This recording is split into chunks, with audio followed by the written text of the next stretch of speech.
داسې دي په دې وطن کې څوک وایي منظور پښتین به نه راځي، څوک وایي سردار بابک به نه راځي، څوک وایي مشتاق احمد به نه راځي، دا ټول به راځي. دا د هغوی وطن دی. ملګرو د امن خبره ده، د امن خبره ده، خو د امن د خبرې څه ضروري ده ملګرو چې ستاسو نه تپوس کومه بدامني چا جوړه کړې ده په دې وطن کې؟ ریاست جوړه کړې ده بدامني. غلي شئ ګوره مه غلي کېږئ که نه. چا جوړه کړې بدامني؟ بدامني چا جوړه کړې ده؟ ملګرو د ریاست څه خبره ده؟ د اقام د ریاست په ذمهوارو باندې خبره ده. دا دې واورې د پاکستان نه چا بغاوت نه یې کړی. د پاکستان د آیین لاندې خبره ده، د پاکستان د قانون لاندې خبره ده. د باجوړ نه تر وزیرستانه پورې 15 آرمي او د اف سي وینګونه ناست دي. 30 زره د لیویز لښکر ناست دی. دا د دې دپاره ناست دی چې امن به راکوي.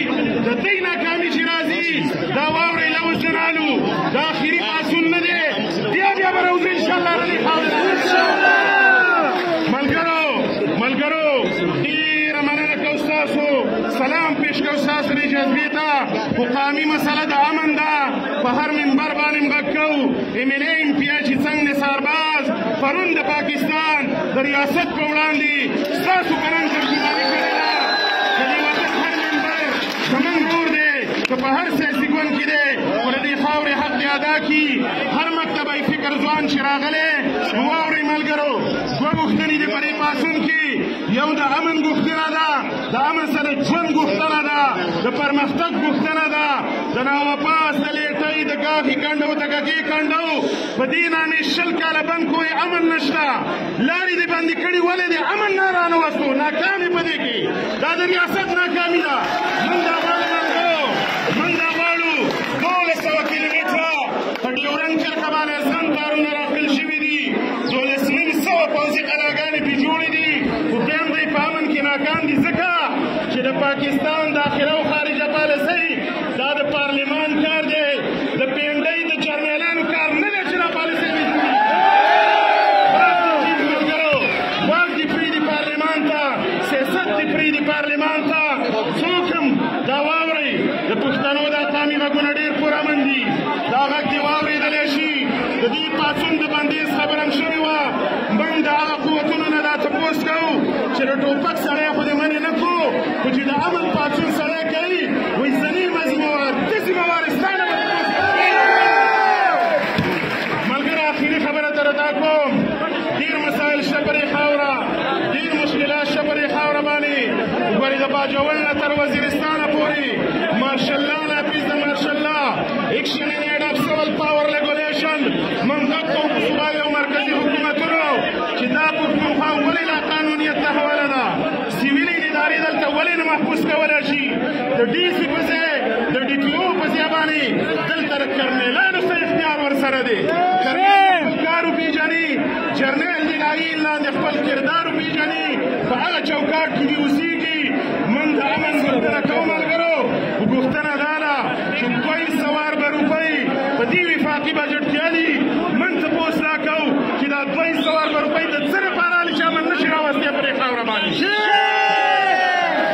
ملګرو د پاکستان افغانستان په منځ کې خبرې دې وشي، د افغانستان د ورانولو نه دې ډډه وشي، د افغانستان دننه د لاس وهنې نه دې ډډه وشي. دا مسله سیاسي ده، دا قامي پاڅونو د سپین بیرغ لاندې دی.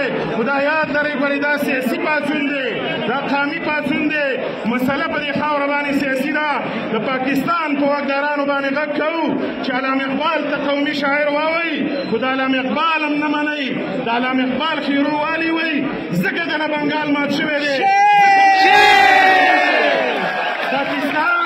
پاکستان دې جرنیلانو بللی دی سرټیفاید غداران، سیاستمدار نه دي. دا جرنیلان سرټیفاید غداران. علامه اقبال 100 کاله وړاندې ویلي ویل آسیا یک پیکر آب و گلاس ملت افغان در آب پیکر دلاس از کشادی و کشادی آسیا از فسادی و فسادی آسیا. افغانستان مه ورانوئ، ایشیا به ورانه کوي. افغانستان جوړ کوي، ایشیا به جوړه کوي. افغانستان هم زموږ دی. پاکستان دننه موږ خپله جغرافیه لرو. موږ په افغانیت باندې ننګ کوو. ننګ لر او بر، یا بر، لر او بر، یا بر، یا بر.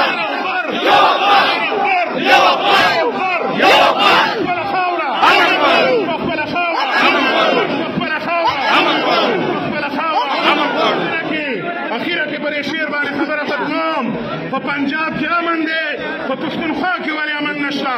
په لاهور کې امن دی، په وزیرستان باجوړ کې ولې امن نشته؟ په فیصل آباد ګوجرانواله کې انډسټریل زونونه دي، په سوات او پېښور کې ولې انډسټري نشته دی؟ موږ سوالي نه په دې وطن کې دا پښتانه دي څوک غلامان نه ګڼي، بلوچ هم دي څوک غلامان نه ګڼي، په کرمه کې هم ډز روان دی، په وزیرستان کې هم غیر اعلانیه ډز روان دی. امن د دې ذمہواري ده. د امجد شهزاد صاحب په دې شعر باندې قامي خبره ورته راختموم. دا اعلان دی د پښتنو د طرفه واوري. تاسو مړه زرا شعر زمزمه کوي، وایي د لاهور د منارو نه چې اعلان شوی د جنګ دی، لاهور د منارو نه اعلان شوی د جنګ دی، چې اعلان شوی د جنګ دی، لاهور د منارو نه اعلان شوی د جنګ دی. جومات مې سوځي او مکتب مو پکې ړنګ دی، جومات مې سوځي او مکتب مو